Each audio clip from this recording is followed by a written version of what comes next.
Let's figure out exactly what we're dealing with under the hood here.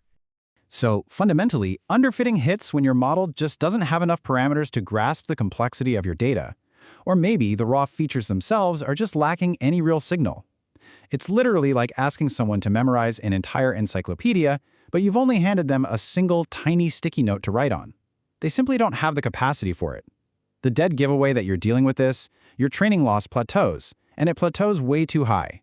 It basically just flatlines way before hitting an acceptable error rate. Think of this as your master diagnostic toolkit. It's your at-a-glance cheat sheet for the whole process. We have 6 primary remedies we can deploy, ranging from just increasing model capacity and training longer, to actually improving features, reducing regularization, swapping out activation functions, or tapping into transfer learning. We're going to unpack every single one of these remedies today so you know exactly when and how to use them. Moving on to part 2, boosting your model capacity. This is usually the primary structural fix you're going to reach for.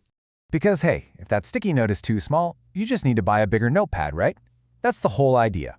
We've got 3 scales of escalation here, from smallest to largest impact. First up, you can simply widen your model.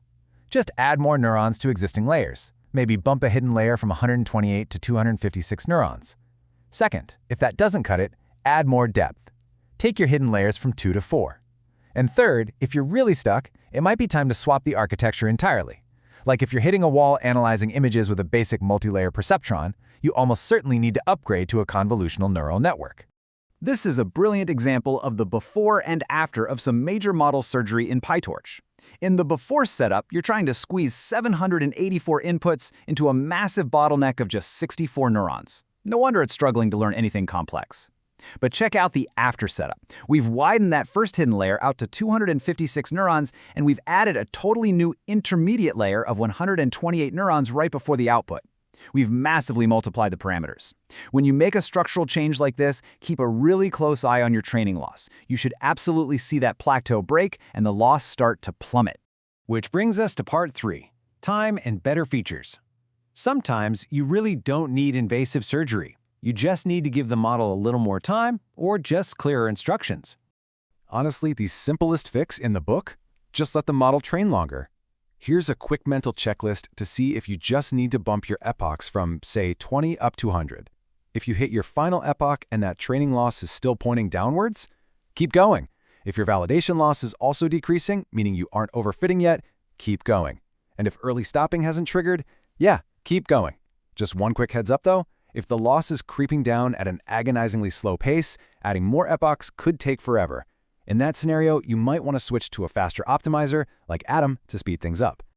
But, what if you train forever on a massive high-capacity model and it still underfits? Well, that's when we have to look at the data itself. If your raw inputs aren't informative, the model cannot learn, full stop. It's exactly like handing a brilliant student a textbook written in a language they don't speak. It doesn't matter how smart they are, they just can't learn from it. You have to translate those inputs into digestible signals. This translation process is feature engineering, and this is where your human insight really shines. Here's how you tackle it across different types of data. For time series, don't just dump raw chronological numbers in. Add rolling means, calculate step differences, or pull out seasonal components so the model can easily spot the trends. For text, swap out basic word counts for TF-IDF to highlight the words that actually matter, or use n-grams to capture phrases. And for small image datasets, instead of raw pixels, try feeding it a histogram of oriented gradients, or HOG, which actively highlights the edges and shapes for the model. There is this massive aha moment that hits a lot of data scientists, perfectly summed up right here. If a simple linear model on handcrafted features outperforms your deep network, the network is not the problem, the features are. Let that be your guiding rule of thumb. Your human insight, your ability to sculpt and shape that data before it ever even touches the neural network, that is often the ultimate debugging tool. All right, part 4, fine-tuning your parameters. Let's assume your data is fantastic, but things still just aren't clicking. It's time to look under the hood at those algorithmic constraints. We all love adding constraints to our models to stop them from memorizing data, good old regularization. But sometimes we accidentally end up suffocating the model's ability to learn anything at all. So it's absolutely crucial to check these specific thresholds. Is your L2 regularization, your weight decay, greater than 0.01? That might be way too aggressive. Try dialing it back to 1e to the 4. Is your dropout rate higher than 0.5? You might be dropping way too much information. Try backing it down to around 0.2 or 0.3. Now, if you're sitting there wondering, is regularization actually my problem? Try this precise 3-step active debugging protocol. Step 1. Turn it all off. Just train the model with zero regularization for a few epochs. Step 2. Watch that training loss. Does it suddenly drop nicely now that the training wheels are off? Step 3. If it does drop, bingo, you found the culprit. Just don't leave it off entirely or you'll overfit later. Slowly and carefully, dial those regularization amounts back in. Oh, and another completely silent killer inside your network?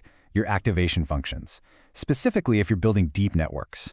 Using a sigmoid or tan activation function in a deep network is basically begging for underfitting because of something known as vanishing gradients.